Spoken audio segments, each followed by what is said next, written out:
out and about and enjoying all of what really seems to be a very exciting, positive, unifying event. And Congressman, we know that unity has been the theme that former President Trump has been pushing since the attempt on his life. We know that he's changed up his speech.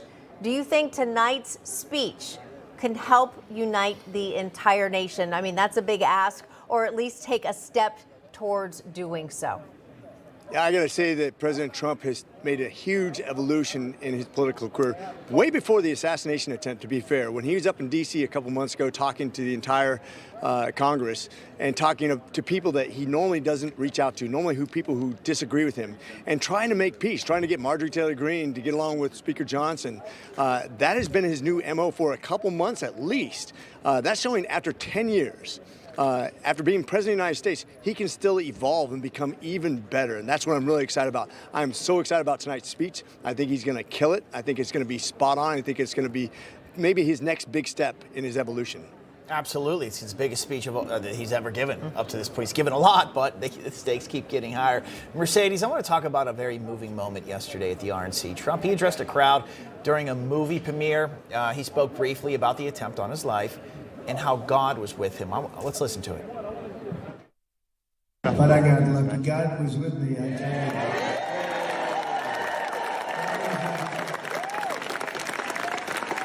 That's what they call a close call. That was an amazing, horrible thing, amazing thing, and in many ways it changes your attitude, your viewpoint on life. And I think, honestly, I think you appreciate God even more. Mercedes, just my observation over the last several years, especially since Donald Trump has stepped onto the political sphere, he largely has brought God, talk of God, back into the White House. That had been being lost in past administrations. Do you think that's fairly accurate? Look, I was there at the event yesterday, and it was pretty much a room, probably about 200 people. And, you know, there's a softness. There's something that has changed in President Trump's soul. Look, I think he has had that life-changing moment. Look, he's always been one that, while he's not church necessarily, he's always been one that I think when we brought in pastors at the White House when we were there to come and pray over him, always so open to faith. But it is so different when at that moment you know you could have lost your life, and that you understand that there was this divine intervention. And the fact is now more than ever that he stood up courageously and is focused on winning this election and serving the American people. And, you know, I got to tell you, you know, I've worked for the president of the White House. I worked for his campaign. I know him.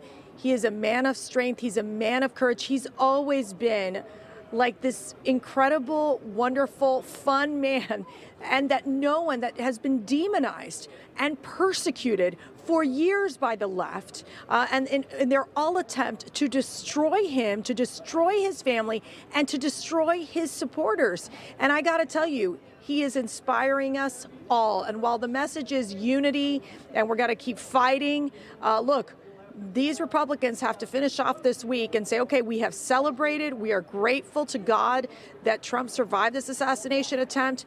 But let me tell you, we got to stay focused on the prize and win this election in November. Very well said. I want to switch gears a little bit here, Congressman. According to Axios, several top Democrats say the party leaders will persuade President Biden to decide to drop out of the presidential race. Now, that could happen as soon as this weekend.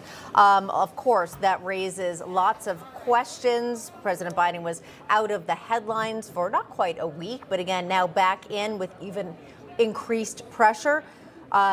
Does he step down? When does he step down? Is Kamala Harris the heir apparent? So this is why focusing on the details of legislative actions is really important. If we get too distracted by his mental status, by him having COVID, by Joe Biden himself, we forget that the parties have diverged entirely, that we are opposites on border, crime, debt, education, energy, all the things that matter to American people and our survival as a nation and the American dream. We have to get away from this idea that one person is going to determine this outcome, and we have to get back to what differentiates our parties from each other. And I think that's why when he pulls out, and a good chance I think he will, because 66% of the people want him in the Democratic Party to drop out, we have to be ready with what matters to the people.